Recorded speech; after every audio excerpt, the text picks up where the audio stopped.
If you're planning to visit Malta, make sure you watch this video because in it, I'll be sharing all sorts of tips and must-knows for first-time visitors. Hi, I'm Christina from happytowander.com, and honestly, Malta is one of my favorite underrated destinations in Europe. It is such a beautiful country, one of the smallest countries in the world, in fact, but in that small area, they pack so much culture, so much amazing food, so much history, and I highly recommend you visit if you've never been there before. So before you do that, be sure to watch this video. I'm gonna be sharing all my best tips and must-knows for first-time visitors. First off, when we talk about the country of Malta, what we're really talking about is this set of islands right here. The three largest islands are the only ones that are inhabited and are known as Malta, Gozo, and Comino. In terms of how long to plan your trip, Malta is a very small country, but the fact is it's absolutely packed with amazing sights and attractions, so I'd highly recommend going there for at least 4 days, especially if you plan to go to Gozo or Comino while you're there. Now, speaking of Gozo, a lot of people, myself included, tend to go to Gozo as a day trip, but I highly recommend if you want to make the most of it to actually stay a night there, maybe stay 2 nights there, because it's an absolutely magical island and there's tons to see there beyond the typical must-sees.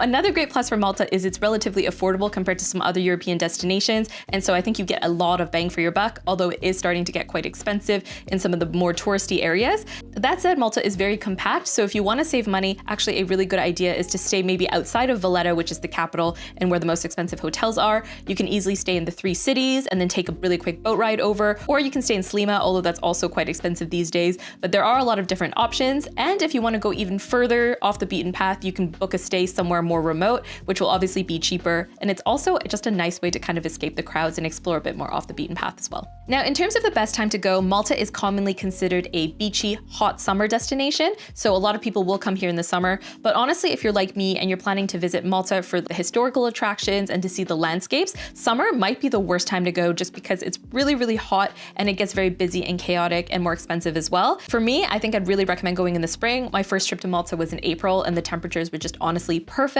and it wasn't super crowded. I've also been in August and I just remember it being so hot that I wasn't really able to enjoy myself. That said, if you do plan on going in the summer, some tips I have for maximizing your time is to get up really early. Just get up right after sunrise, and then that way you can explore town and go to attractions when it's not too hot and also when it's not too busy. Now, I love visiting Malta, but the major issue with it is that it's very tough to get around. And the reason for that is Malta is a very tiny country with a very big population and increasingly more tourists every year. And so it is actually one of the most densely populated countries in the entire world. And so with that comes a lot of chaos on the roads and also permanent traffic. For that reason, renting a car isn't ideal, but if you want to get more off the beaten path or you want to see a lot more attractions during your time in Malta, it is actually quite essential to have a car. I got really lucky because both of my trips to Malta have been with work. And so each time I've had a driver able to take us places. And so I think that's a really good option if your budget allows for it. Luckily, Malta is quite affordable and booking private tours and transfers can actually be really cheap. So for instance, you can actually book a tour from Malta to go to Gozo for the day and you get transport and lunches included, and all of that is only 80 euros, which I think is not bad at all. So if I were to plan my own trip to Malta today, which I wish I was, what I would probably do is not rent a car and instead pick a base and then book day tours out of that base so that I can get all the perks of having a vehicle and not need to rent my own. That said, if you're on a budget, the good news is buses are actually very affordable in Malta. So a typical fare for one-way trip is about €2, and if you book any of the discount passes, you can get it for way cheaper. So the best option for tourists is either getting a 12 single-day journeys card for €15, which saves you pretty much half price on each journey. Or if you plan on being in Malta longer and you think you're going to take the bus a lot, you can also get a 7-day Explore card, which offers unlimited journeys for €21. And there also seems to be another option that's the Explore Plus MEEP, which offers unlimited travel as well as 2 ferry trips. I couldn't find the price for this on their website, so it's unclear if it's still something that they offer, but be sure to ask. And you can get these cards at a bunch of different vendors all across Malta. You can find a full list here. Now, all that said, it's worth noting that buses in Malta can get really busy and are notoriously unreliable in terms of punctuality. So that's why I'd advise booking with a driver a tour if you can afford it. But just keep that in mind that, you know, if you're waiting for a bus, sometimes it'll come early, sometimes it'll come late, sometimes it'll be full in peak season and you'll have to wait for the next one. So it's not really the most reliable or convenient way to get around, but it is very cheap.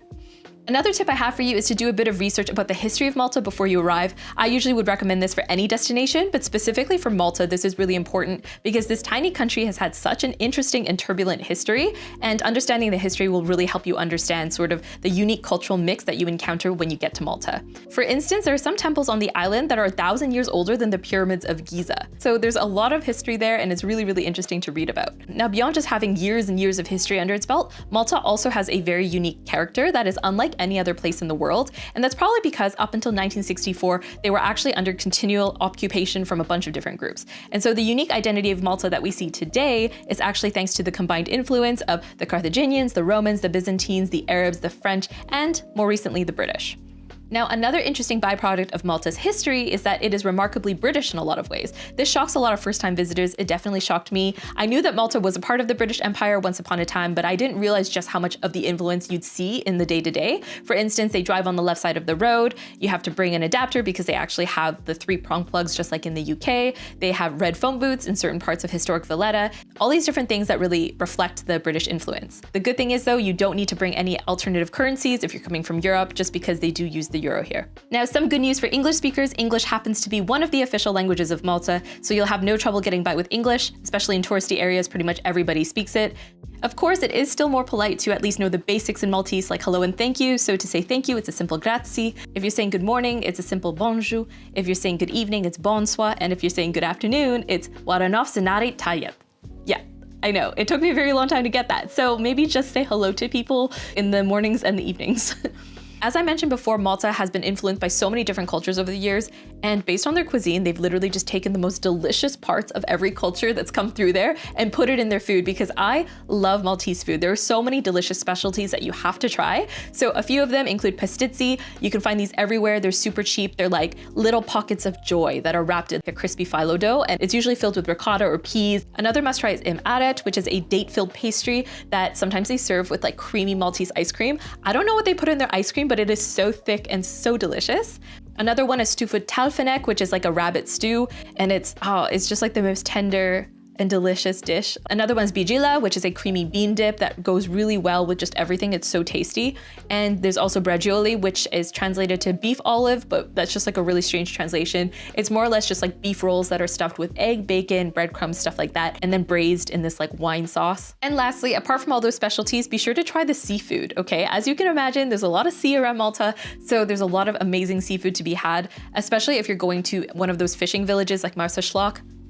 Oh, the fish is like the freshest fish that you'll ever try. It's so good, so make sure to try some of that. Now, to get your attention back after talking about all that food, another thing to keep an eye out for is churches. So in Malta, they have so many churches, almost one for every day of the year. So needless to say, as you're walking around, you're definitely going to encounter a church or two. So if you're passing by and the door is open, be sure to peek in and take a look, because Maltese churches are insane. They are so beautiful, so detailed. The most famous one is definitely the St. John's Co-Cathedral in Valletta, but there's a lot of really nice hidden gems scattered around as well, so be sure to poke your head in and take a look. That said, make sure your shoulders and knees are always covered. I would really recommend bringing like a scarf or something to drape over your shoulders, and to wear longer pants if you plan on going in, just out of respect.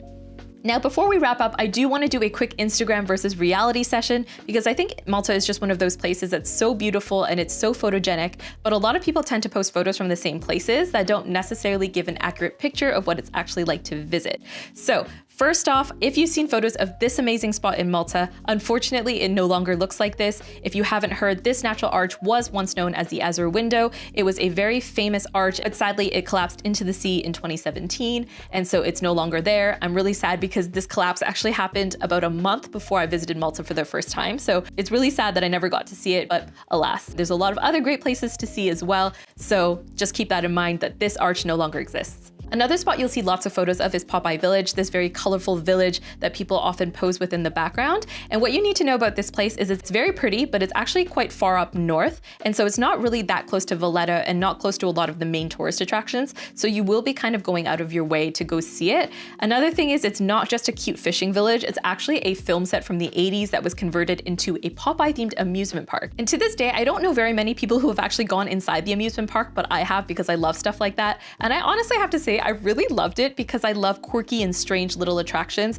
But if you're looking for a full-on theme park, you're not going to find it here. It is quite outdated, but overall, if you are going with kids, I think it's a great option. If you love quirky attractions, I think it's a great option, but otherwise, I wouldn't necessarily make it a priority. Lastly, we have to talk about the Blue Lagoon on Camino. So most of the time when people post photos, it'll look like this. And actually when I went in April, it did look like this because we took the last boat over and we practically had the island to ourselves, but it wasn't warm enough to swim. So anyways, we just kind of like looked at the water and then went home.